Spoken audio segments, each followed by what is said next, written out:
Okay, we are back to talk about USS Callister into Infinity, the last episode of season 7 of Black Mirror.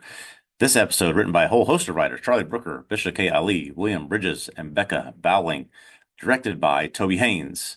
In this episode, which is a sequel to the original USS Callister, the digital USS Callister crew are still stuck in the Infinity game with Nanette's clone Nan as captain and now have to survive in a universe where players are out to kill them and they have to steal credits to stay alive.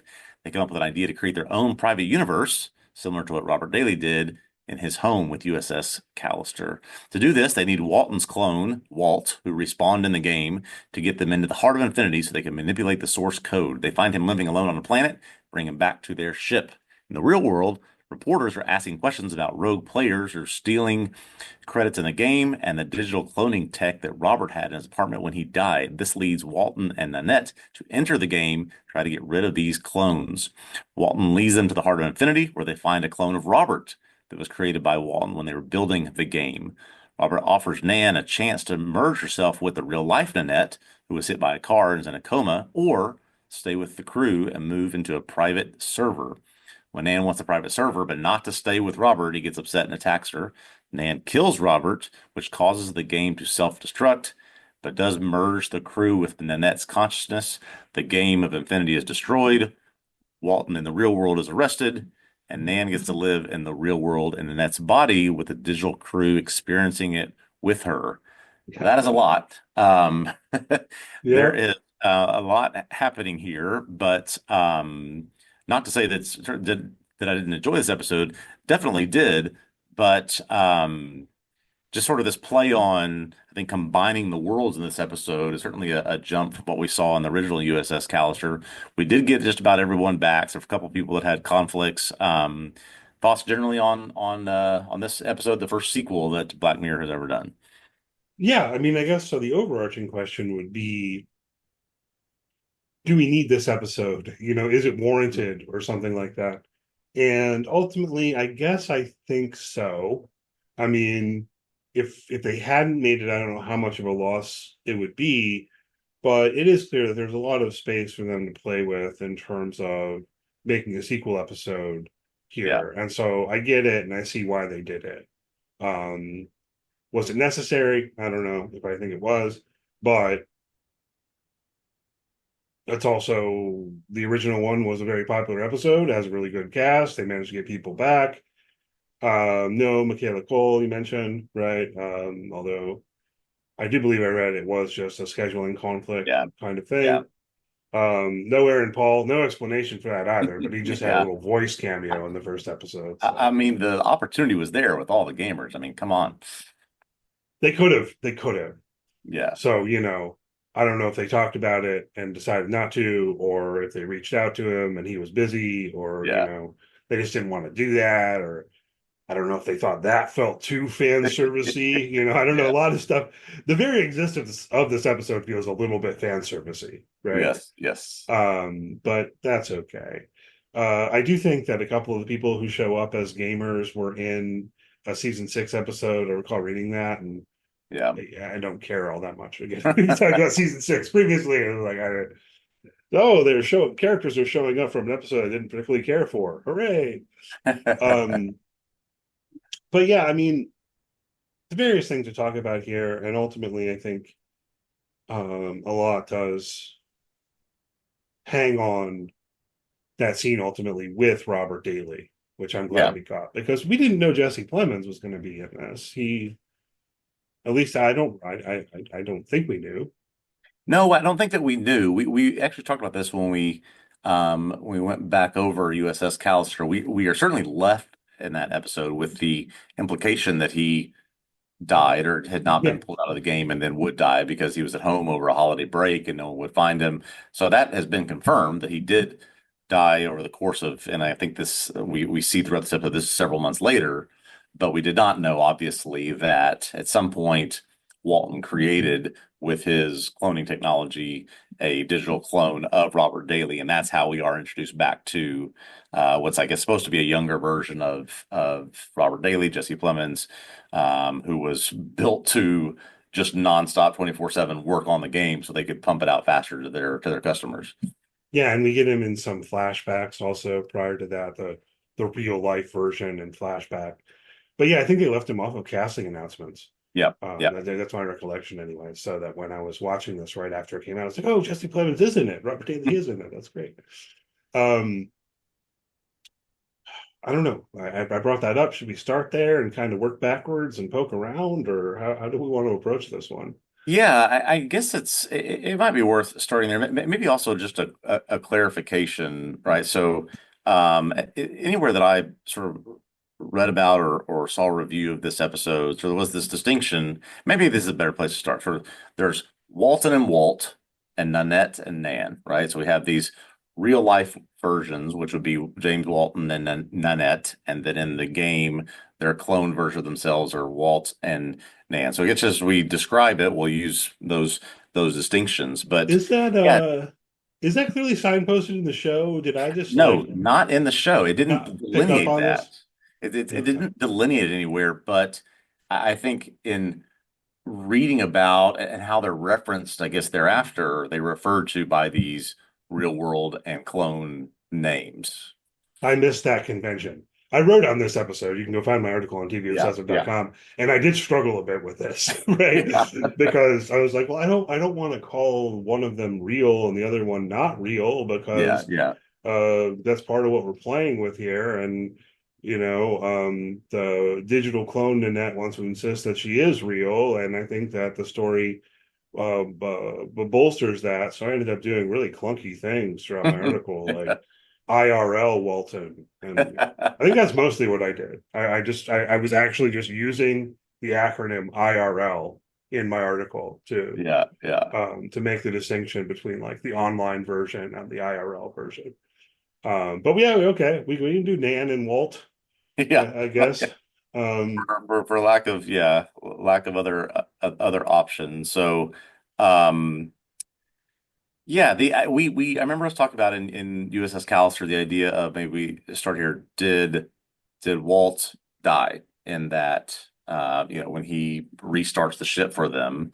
yeah. And they give us some explanation here of even if a toenail survived in the in our wake of flying through, we could use that to, or he could have used that to respawn within the game. It turns out that's what happens. It was sort of a convenient exercise to let that happen. But I guess they had to have him to accomplish what they want to do for this plot here.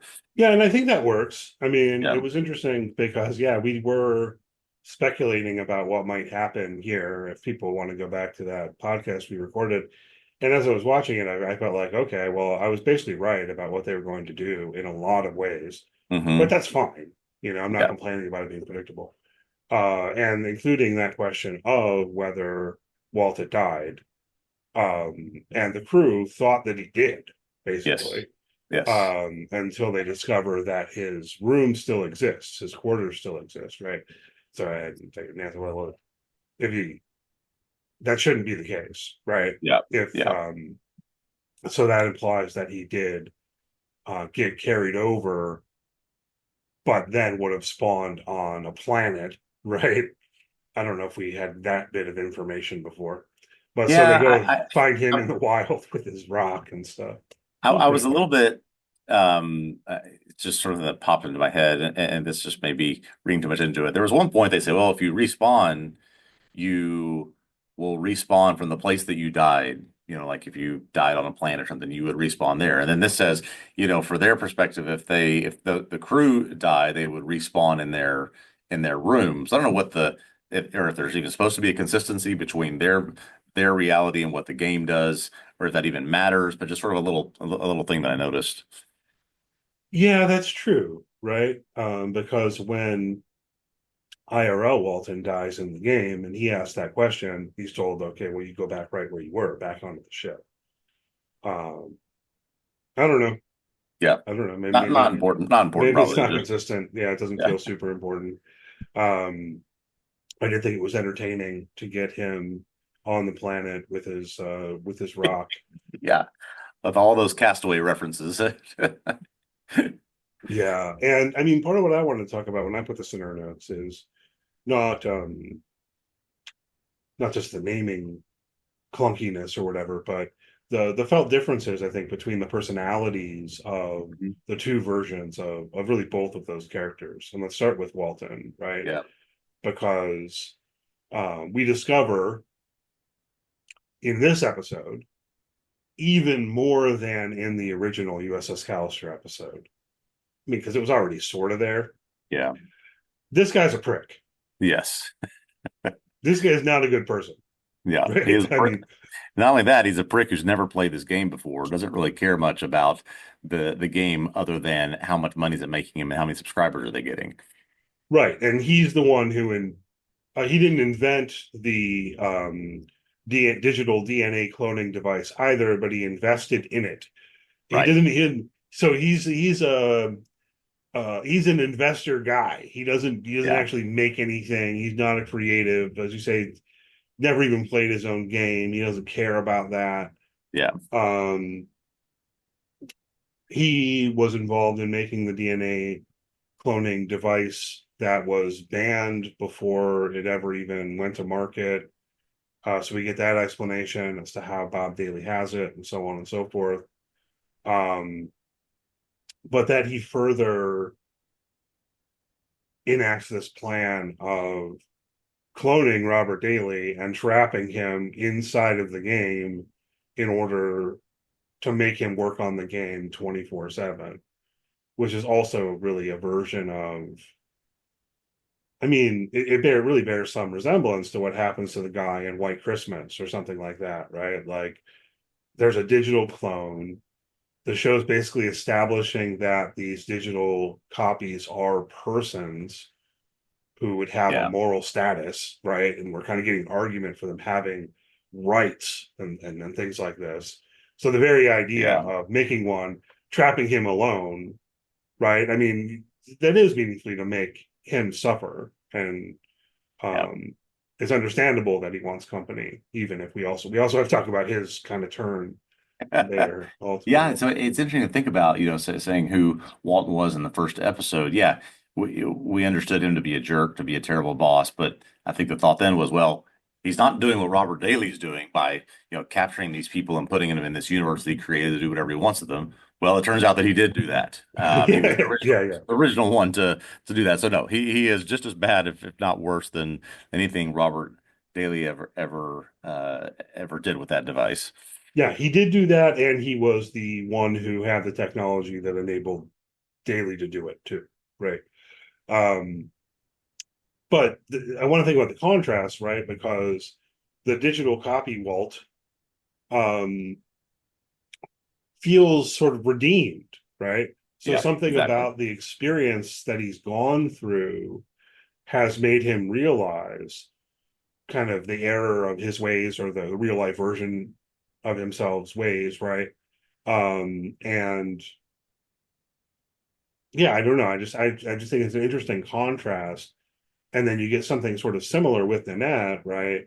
Insofar as the real life version of her is always kind of meek and lacking in confidence and so on, whereas Yeah. the digital copy man becomes this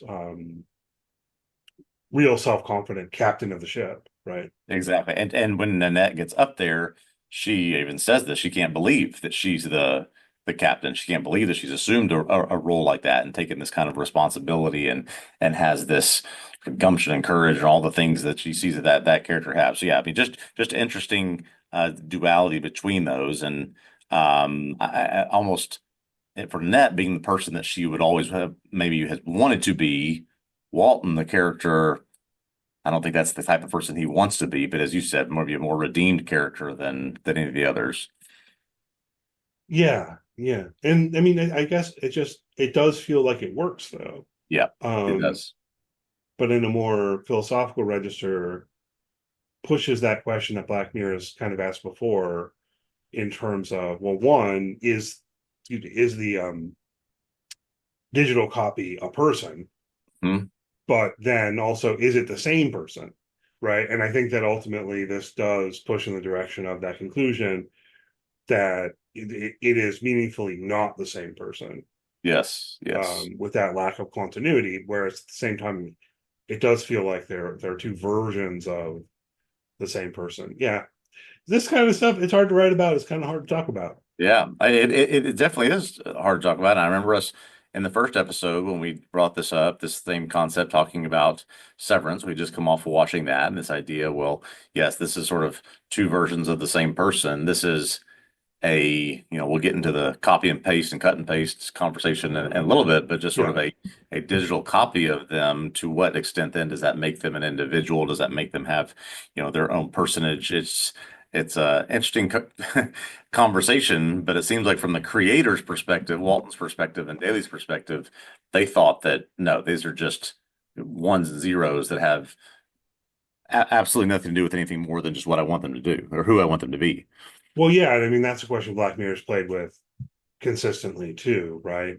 Of I want to say the moral status of the digital copies, right? Yeah, Whereas sometimes it really does feel like, oh, well, these are persons with rights, or at least ought to be treated as such. Whereas often the motivation for creating the digital copy in the first place involves some level of thinking, oh, well, these aren't real human beings, exactly. right? Um, and if they aren't, right, if they don't have that kind of moral status, that would lead you in the direction of thinking that, hey, it's perfectly fine to make these digital copies of people and treat them as I will Right. because they don't matter. They're not real people, right? Um, and that is a real question to think about. I don't know to what extent we'll ever really end up grappling with that Yeah. in our actual reality because I don't know. Well, maybe, Yeah. but I think there'd have to be significant advances in the ability to do things like digitally copy people's consciousnesses. Yeah. Um, but it's definitely an interesting question to think about. Yeah. And it does seem clear that um, Walton, IRL Walton, is remaining throughout in the space of thinking they don't really matter. They Yeah. shouldn't Exactly. exist. They're not legal, right? We've got this like banned tech going on in our system. This is a threat to the whole company. We just got to get rid of them, right? Exactly. Yeah. Um, He doesn't care about people in the real world, much less yeah, any institution or digital clone of someone who is causing complaints about the game that he's using to make money. I mean, he certainly is not going to care about that aspect of anything. yeah. And what's interesting is how the digital Bob also seems to remain in the space of thinking that way, right?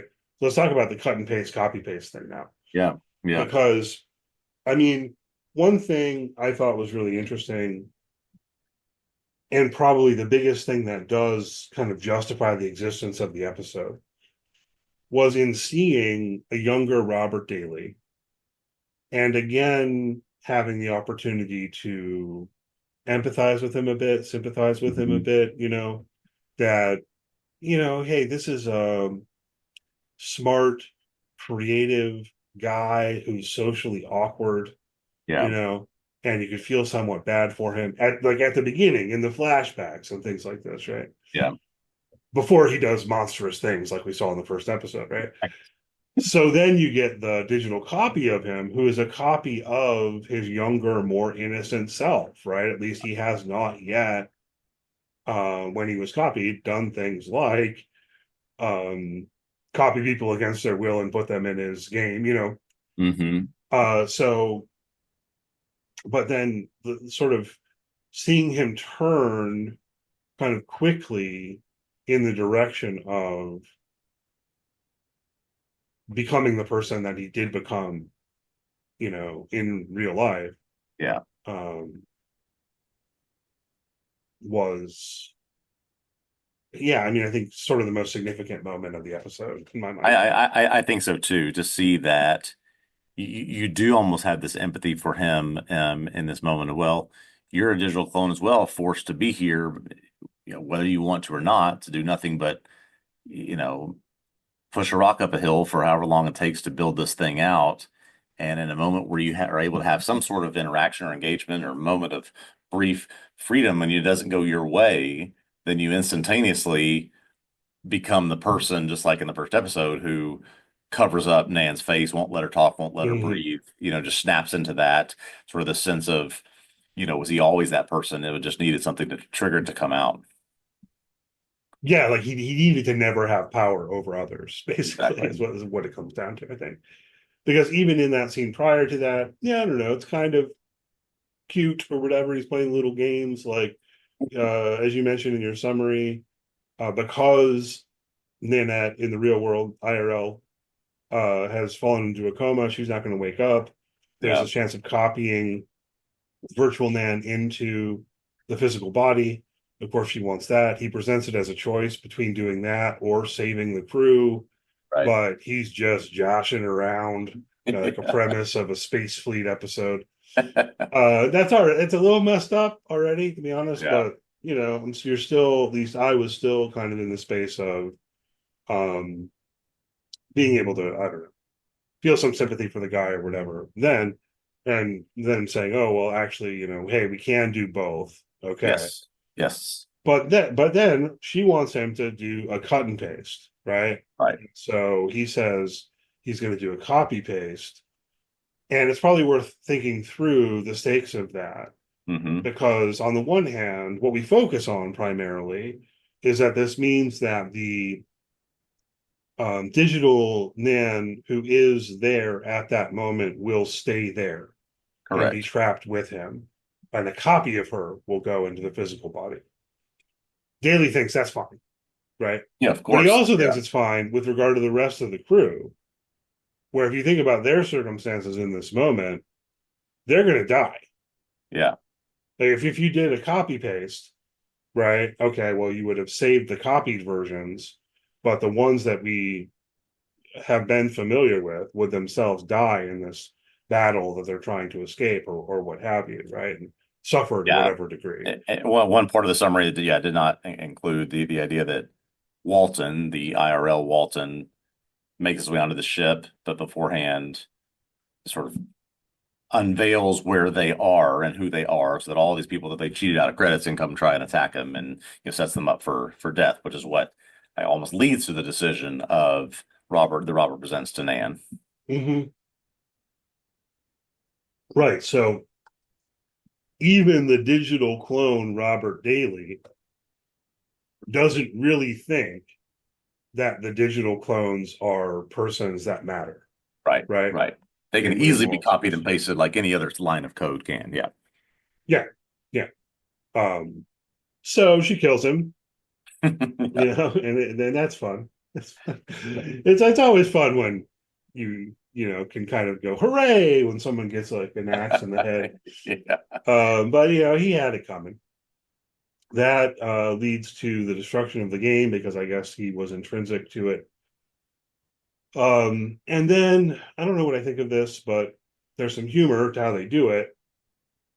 She's struggling to find the right floppy disk to insert to them, because for some reason we're using floppy disks here. Yeah. And they're not labeled. But and I don't know, like, does she find the right one? Or again, there is a little bit of wonkiness to Okay, so this. I was going to ask you this, but was this solution to, or what ends up happening where her consciousness goes into Nanette's body in the real world, but it's still merged with her digital crew that she spends so much time in? Was this just a convention they're created at the last hour to, or at the last minute to sort of make everything work and tie up with a nice little bow at the end? It didn't, yeah, it wasn't one of Daly's options that he presented her with, but it also doesn't seem like it was something that was ever in his mind to begin with in the first place. So it just seemed like it was kind of created in the moment. Yeah, I mean, I guess we could imagine that for some reason he did it this way, in terms of setting up the program. I interpreted it as creating the bubble universe inside of Nanette's consciousness or something Yeah. like that. But I don't know why he would have done that. He wouldn't have had known to be prepared to do that, not knowing that Nanette was going to be in a coma all this time later or whatever. Well, no, I mean, it is sort of set up like he's doing it in the moment, In the right? moment. Yeah. Of, okay, here I'm creating the program that will copy you in this body and so on, right? Um, but I guess you have to, if we're trying to make this coherent, it wouldn't be on the disk itself. The copy Right, paste is not on the disk itself. right. The disk itself is somehow the data that is going to be used, and the copy paste or the cut and paste involves the inputs that he would put into the computer, or that Yeah. the nano ultimately puts into the computer, right? The discs were just confusing to me. I mean, it just clearly we've known from the first episode this is all built around programming and coding.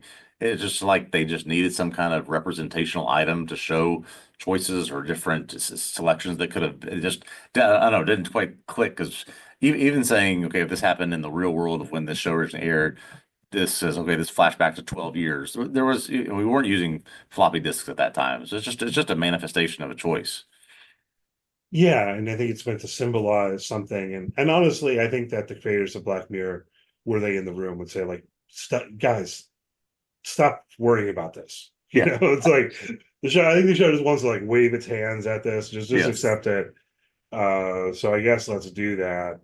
But you're right. I mean, we haven't used floppy disks like that since like the 1990s, Right. right? Exactly. Yeah. Um, Yeah, and this was to another point that I made, just a reference because it seemed like a good point that yeah, there's several times in this episode where they're just kind of like come up with a solution using some very technical, reasoning code speak that I certainly don't understand, but it's like okay, we want you to just gloss over this and accept that we've come up with the right answer because you don't quite understand understand what it is that we're doing here.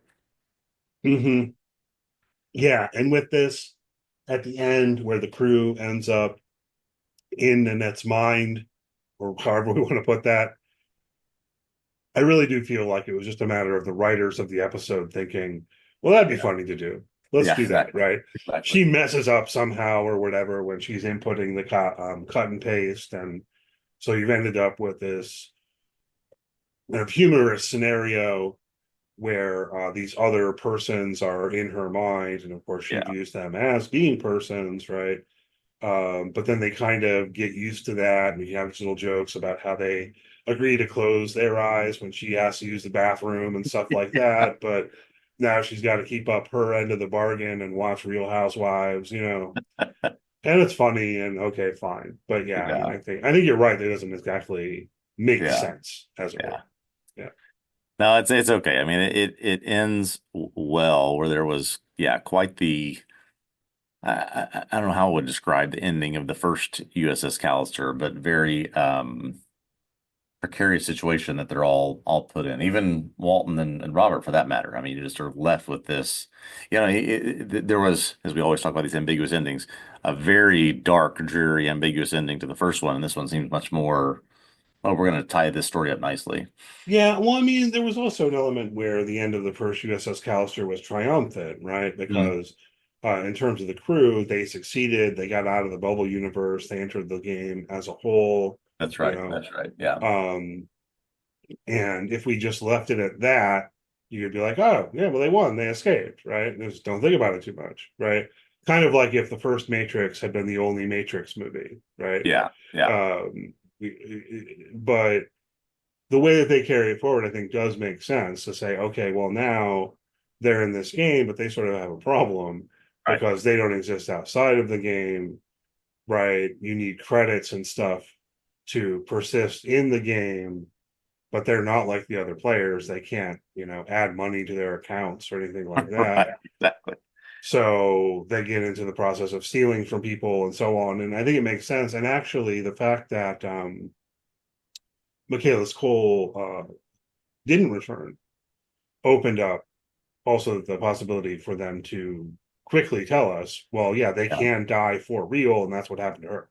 She died So during a mission. Yeah, so that and just worked. to reference what you were seeing, what you were saying a moment ago, I felt very seen and it felt very real to have them say over and over again how everything in this game costs so much money and how everything is a buy this or get more of this or you have to pay more to be able to do this feature. A lot of that happening in my house, which I'm constantly trying to push back on. So felt very realistic in that moment.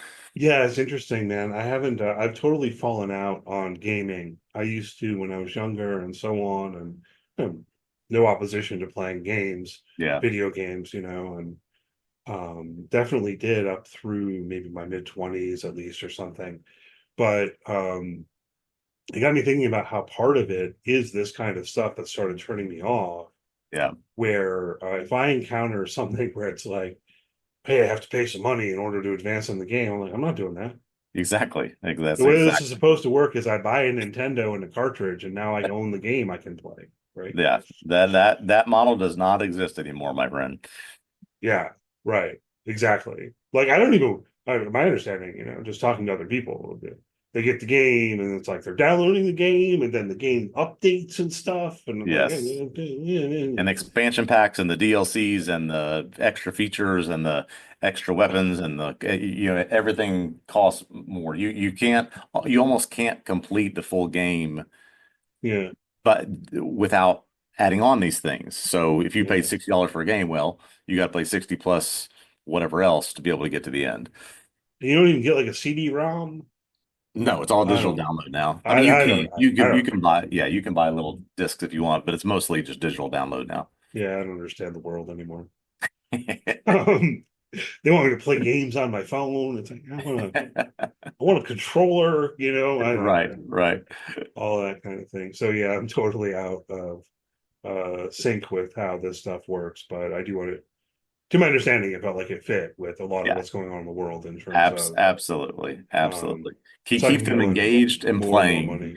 Yeah, keep them engaged, keep them playing, keep them charging that card for more. I mean, just never let them leave the game, basically.